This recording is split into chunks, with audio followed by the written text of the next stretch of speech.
Merci, Monsieur le député. Et nous terminons avec la dernière question adressée à Mme Schins, ministre de l'Éducation, posée par Mme Warzé-Cavren sur le rapprochement des réseaux d'enseignement différents. Vous avez la parole. Merci, Monsieur le Président. Madame la Ministre, chers collègues, le rapprochement des réseaux d'enseignement est une thématique sur laquelle nous revenons régulièrement, compte tenu de l'impact positif que cela peut engendrer pour nos écoles et nos élèves. Alors, lorsque j'ai lu, Madame la Ministre, dans la presse, que 3 opérateurs d'enseignement avaient choisi de mutualiser leurs infrastructures, avec la particularité que ces 3 opérateurs d'enseignement sont issus des réseaux différents, à savoir la province du Hainaut, l'enseignement officiel, les aumôniers du travail, l'enseignement libre et une école de votre réseau. Et donc, concrètement, cela signifie qu'à terme, les élèves bénéficieront d'infrastructures, d'équipements communs, mais également d'équipes pédagogiques qui travailleront ensemble. Madame la Ministre, mes questions seront simples. Comment, d'une part, ce projet va-t-il s'articuler au niveau juridique? Allons-nous avoir la création d'un PO mixte? D'autre part, au niveau du personnel qui travaillera dans ces écoles, auront-ils toujours des statuts différents ou est-il prévu autre chose? Troisièmement, avez-vous connaissance d'autres initiatives en ce sens?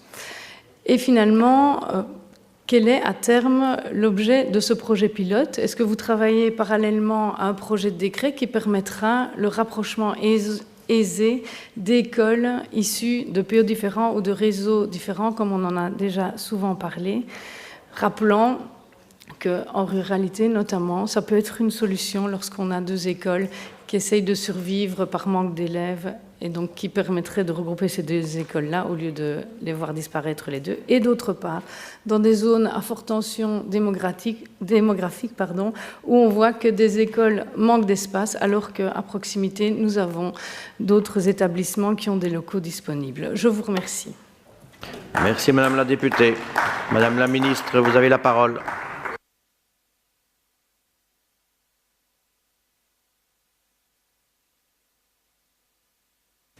Oui, le projet de Cité des métiers à Charleroi n'est pas un nouveau projet, mais il se fait qu'il avance bien et qu'il se concrétise par des actes, et notamment ici des actes clairs entre les 3 réseaux qui vont donc se partager des locaux, des bâtiments communs, donc avec des baux et évidemment pas mal de règles qu'ils se sont fixées entre eux. Alors d'un point de vue juridique, comment est-ce qu'ils ont réglé ça? Eh bien, chaque PO reste indépendant. Donc les 3 PO restent bien indépendants. Ils ont créé une ASBL qui va gérer les infrastructures. Et donc il n'est pas question pour eux, là-bas pour le moment, de réfléchir à, par exemple, ce qu'on a fait ici à Bruxelles, à Molenbeek, à savoir créer un PO mixte. Ici, ce sont les PO qui restent indépendants et qui se mettent au sein d'une ASBL. Au niveau du personnel, donc, les membres du personnel vont rester statutaires ou contractuels envers chacun leur propre PO, mais il y aura des mises à disposition possibles. Au niveau des marchés publics, par exemple, pour donner un autre exemple concret, il s'agira de marchés publics conjoints entre les 3 pouvoirs organisateurs. Vous les avez cités, WBE, Province du Hainaut et l'ASBL des aumôniers du travail. Et donc on peut imaginer même que pour la gestion de l'institution même, Cité des métiers, on aura aussi ce type de marché. Bien entendu, c'est un projet qui est un projet de longue haleine, que nous soutenons, et les acteurs, je pense, sont vraiment tous particulièrement motivés, et on n'y serait pas arrivé s'il n'y avait pas eu justement cette motivation et cette volonté de la part de tous les acteurs. Et donc, nul doute qu'on va pouvoir aussi, à un moment donné, évaluer le mode de fonctionnement du projet. Mais pour le moment, il n'y a pas de réflexion autour, par exemple, de la rédaction d'un projet de décret qui viendrait créer cela ailleurs. Simplement, eux ont pu le faire, donc ça peut aussi se faire ailleurs. Et on en a souvent parlé en commission. Si à un moment donné, dans un endroit X, 2 PO souhaitent se mettre ensemble pour des raisons variées, mais comme notamment parfois le problème en ruralité, c'est tout à fait envisageable. Et il n'y a pas de fermeture. Maintenant, il faut une volonté de la part des 2 parties. Et c'est vrai que si à un moment donné, ça arrivait, peut-être qu'il faudrait faciliter les choses par certains éléments, mais vous voyez qu'ici, en créant une ASBL, ils y arrivent de manière très concrète. Merci. La réplique, Madame la députée.